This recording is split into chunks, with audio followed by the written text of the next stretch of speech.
சேலம் அருகே பிரியாணி கடையில் ஓசியில் பார்சல் கேட்டு ரகளையில் ஈடுபட்ட போதை ஆசாமி டவராவோடு பிரியாணியை தூக்கி சாலையில் கொட்டி அட்டூழியத்தில் ஈடுபட்டுள்ளார். பிரியாணிக்காக ஹோட்டலையே சூறையாடிய சம்பவத்தில் நடந்தது என்ன?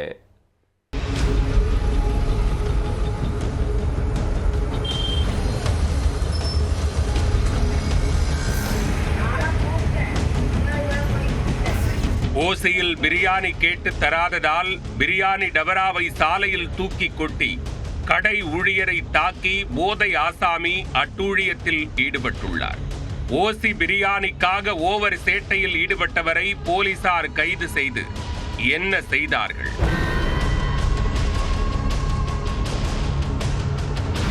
சேலம் மாவட்டம் மகுடஞ்சாவடி பேருந்து நிறுத்தம் அருகே மேற்கு வங்கத்தைச் சேர்ந்த ரம்ஜான் கான் என்பவர் வாடகைக்கு கடை எடுத்து பிரியாணி கடை நடத்தி வந்தார்.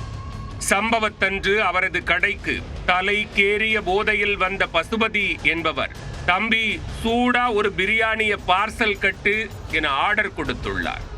அப்போது பிஸியாக இருந்த ஹோட்டல் ஓனர் பிரியாணிக்கான பைசாவை பசுபதியிடம் கேட்டுள்ளார். அவ்வளவுதான். உடனே ஆதங்கப்பட்ட பசுபதி, யாருகிட்ட காசு கேட்கிற?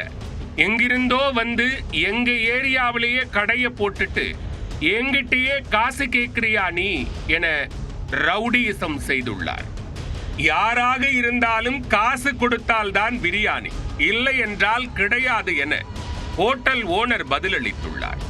அதை கேட்டதும் பொறுமையை இழந்த பசுபதி கடையில் வைக்கப்பட்டிருந்த பிரியாணி டவராவை அப்படியே அலேக்காக தூக்கி மொத்தமாக சாலையில் கொட்டி நாசம் செய்துள்ளார். அதை தட்டி கேட்ட ஹோட்டல் ஓனரையும் தாக்கியவர் கடையில் இருந்த பொருட்களையும் அடித்து நொறுக்கி சூறையாடியுள்ளார்.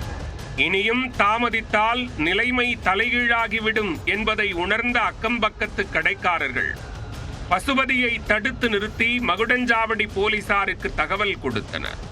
உடனே சம்பவ இடத்திற்கு வந்த போலீசார் போதை மயக்கத்தில் கத்திக் கொண்டிருந்த பசுபதியை காவல் நிலையம் அழைத்து சென்று விசாரித்தனர். பின்னர் அவரை கைது செய்து சங்ககிரி நீதிமன்றத்தில் ஆஜர்படுத்தி சேலம் மத்திய சிறையில் அடைத்தனர்.